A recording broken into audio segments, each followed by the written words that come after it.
সিলেট জেলায় যে কয়টি নৃগোষ্ঠীর মানুষ বসবাস করে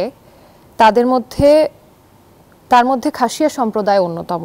মৌলভীবাজারে বসবাস করে প্রায় ৩০,০০০-এরও বেশি খাসিয়া সম্প্রদায়ের মানুষ। চাও পান চাষ করে জীবিকা নির্বাহ করেন তারা।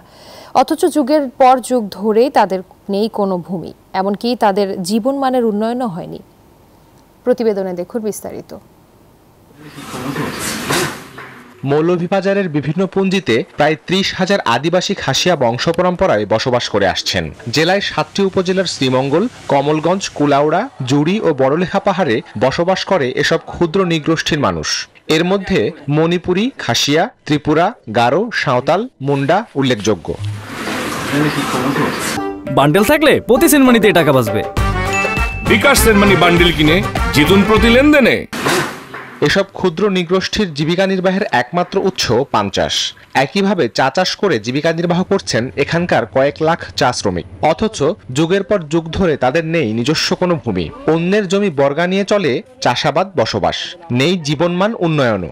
প্রাথমিক পর্যায়ে লেখাপড়া করেছি বাংলায়, কিন্তু আমাদের নিজস্ব ভাষায় কোনো বর্ণমালা নাই। আমাদের একটাই চাওয়া যে আমাদের এসব অধিকার যেন দেওয়া হয়, সমন্বয় করে যাতে আদিবাসী সুযোগ সুবিধাগুলো যাতে বন্টন করা হয়। যাবতীয় কৃষ্টি কালচার রক্ষার জন্য সরকারের প্রতি দাবি জানায়। তাই নিজেদের নিজস্ব ভূমি, কৃষ্টি সংস্কৃতি সহ জীবনমান উন্নয়নের নানা দাবি তুলে ধরলেন ক্ষুদ্র নৃগোষ্ঠী নেতৃবৃন্দ। এখানে ক্ষুদ্র নৃগোষ্ঠী তাদের মৌলিক দাবি হচ্ছে তাদের ভূমির অধিকার, শিক্ষা, সংস্কৃতি তারা অধিকার চায়। আদিবাসীদের জন্য পৃথক ভূমি কমিশন, সমতলের আদিবাসীদের জন্য পৃথক মন্ত্রণালয় সহ 11টি মূল দাবি আমরা সরকারের কাছে জানাচ্ছি। এদিকে সরকারি পৃষ্ঠপোষকতা না পেলে এসব কৃষ্টি ও সংস্কৃতি অদূর ভবিষ্যতে হারিয়ে যাবে, এমনটাই অভিমত সংশ্লিষ্টদের। Desk report, news 24।